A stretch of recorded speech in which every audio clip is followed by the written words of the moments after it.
If you're a realtor wanting a smooth closing and process for your clients, look no further. I'll be sharing some great tips for a smooth closing. So grab a pen and paper and get ready to take some great notes.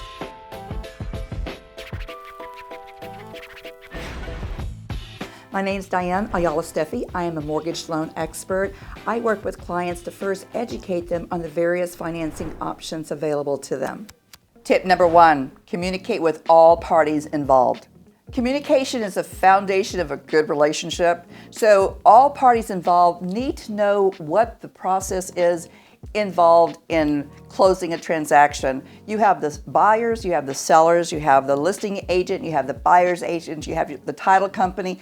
You have so many people involved in closing a transaction. So it's really important that you communicate fully so that there's no doubt as to what's going on in the entire process. That relieves a lot of anxiety because everyone has anxiety through this process. The buyer is doubtful, the sellers are doubtful, and we all want to be able to make this a wonderful transaction and a happy experience for everyone. There was an example of when communication fell through, when the buyer's agent wasn't communicating with the buyer and the buyer's agent wasn't communicating with the lender. So I had to pick up the phone and contact the listing agent to, first of all, to make sure that they were getting the information that we were giving the buyer's agent. From that point on, I made it a point to not just contact the buyer's agent, but also to contact the listing agent, as well as sometimes the sellers to put their minds at ease and to relieve anxiety. But when you communicate with all parties, which we do on Tuesdays, Tuesdays are update calls, I make it a point to make sure that all parties are communicated just from that one experience of not being able to reach the buyer's agent. Sometimes when we're communicating, and there are going to be times where closings don't happen as it should, and there's a delay in closing. And while it's not the fault of the listing agent, it's always good for the lender to pick up the phone to aid that listing agent by contacting the seller to put their mind at ease, because there's a lot of anxiety involved in selling a home, and I get it, I understand how it is, and I don't have a problem in speaking to the seller to put their qualms at rest so that they feel confident that you're going to close that transaction.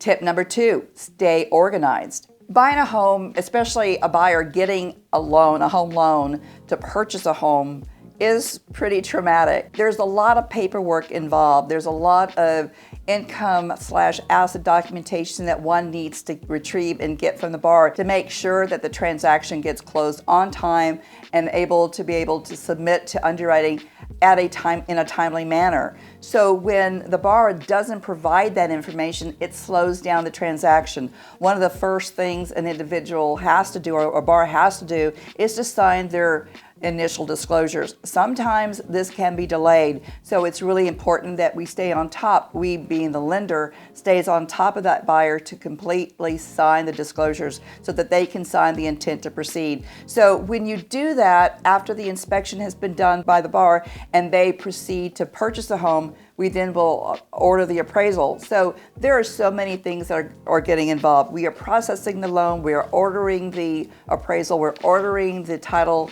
work to it, they're ordering the homeowner's insurance, we're doing all the verifications. There is just so much in the process. But not only that, if in the contract that the buyer is required to purchase a new survey, that particular buyer's agent needs to be able to communicate with the lender to make sure that once they have the approval that they can go ahead and order the survey. Sometimes this is delayed by the buyer's agent because they don't have a checklist as to what they need to do.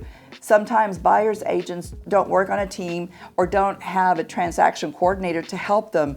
So if you're in this business, in this industry, it pays to either have a good checklist or it pays to have somebody that will help you to stay organized and be able to do those menial things that you're not able to do while you as the buyer's agent are going out to get new people or work with new people. So there's just a number of things to do within this particular process. So it's imperative that you're very well organized in this.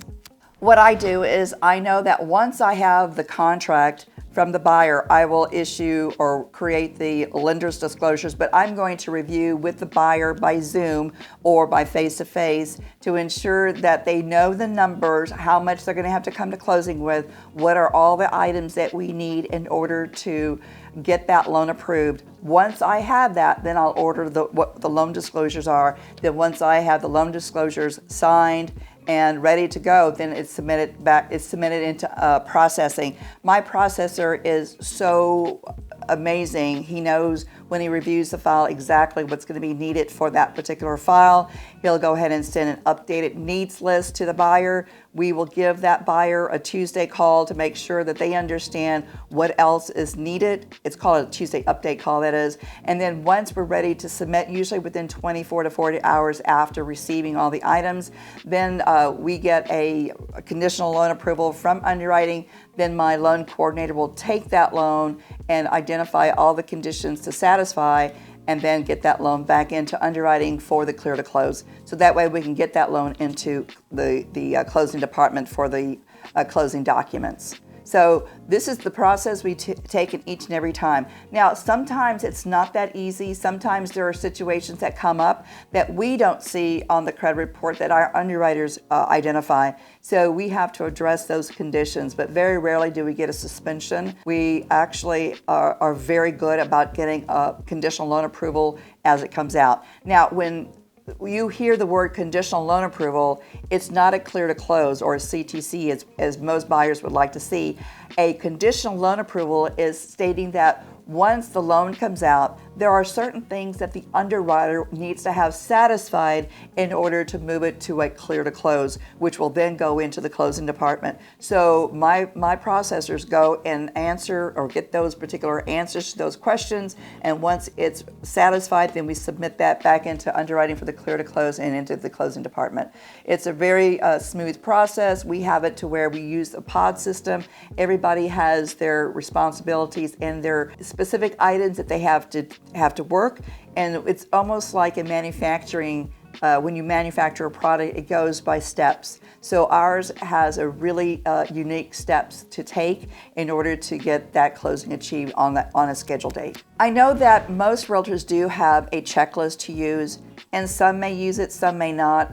I would definitely, if you're old school like me, you may have a folder that you use to identify the things and the next steps to take, but please be sure to stay in contact with your lender. Your lender is your advocate who will be able to help you to identify the things that are outstanding and be able to get those particular check marks done.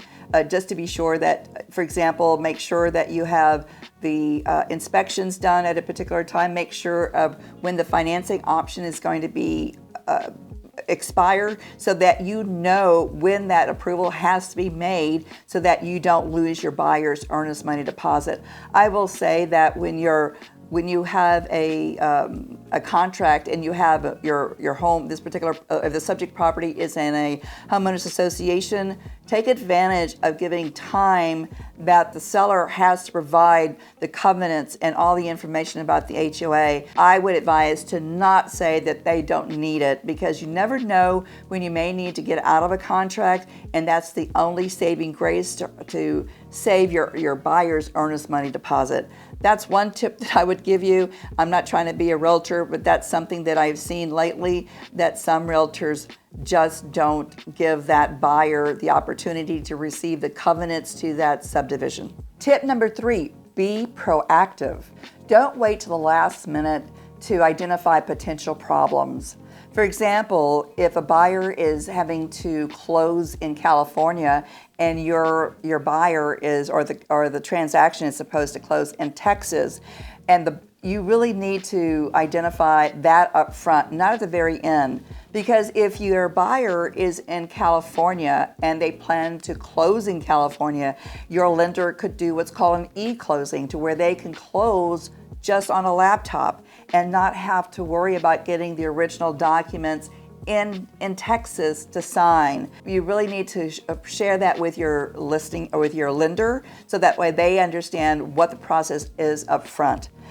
If there are going to be problems, for example, if your buyers are going on a cruise and it's in the middle of closing, please let us know up front, because we want to be able to either close beforehand or afterwards. Make sure that you have your closing dates identified at the very beginning. If you're out of contract, your sellers may not want to extend that closing, may go ahead and just take that earnest money deposit and use the next person that's on that backup list. So be proactive. Ask your buyers if they plan on the closing date. Are there any situations that may preclude them from closing on that date? Or will they be in Texas, or will they be in California, wherever the lender is located? You need to be sure of where they're going to be on closing day. If you find out that they're going to be on a trip unexpectedly, please plan for that. We really need to know that up front. Realize that if a person is going to be closing on a POA, which stands for power of attorney, we need to know that up front as well, because the lender has to approve it. Not all POAs are approved. So be very proactive in that. If there's a situation where the buyer is moving or is changing jobs, we need to know about that. Lenders need to know whether that particular person is going to continue working or has stopped altogether. And that has been a situation where we were not notified, and the boss just quit her job and was hoping that it would close. And believe it or not, we do what is called a work verification at the very end to make sure that they are still employed. The earlier you address any issues, the smoother the process will be.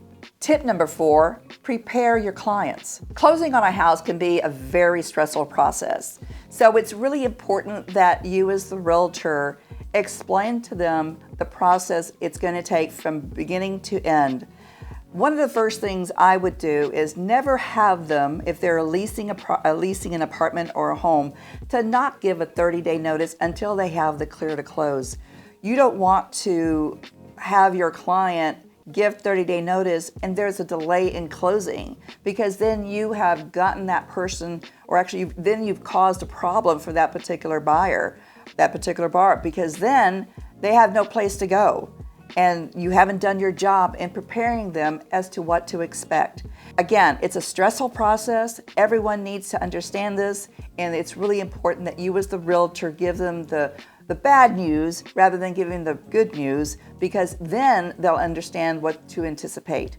It is something that we as a lender also need to stress as well. So when I talk to that buyer, I will also reiterate that they are not to make any changes until we have what's called the clear to close, and they won't get it until they get it from me.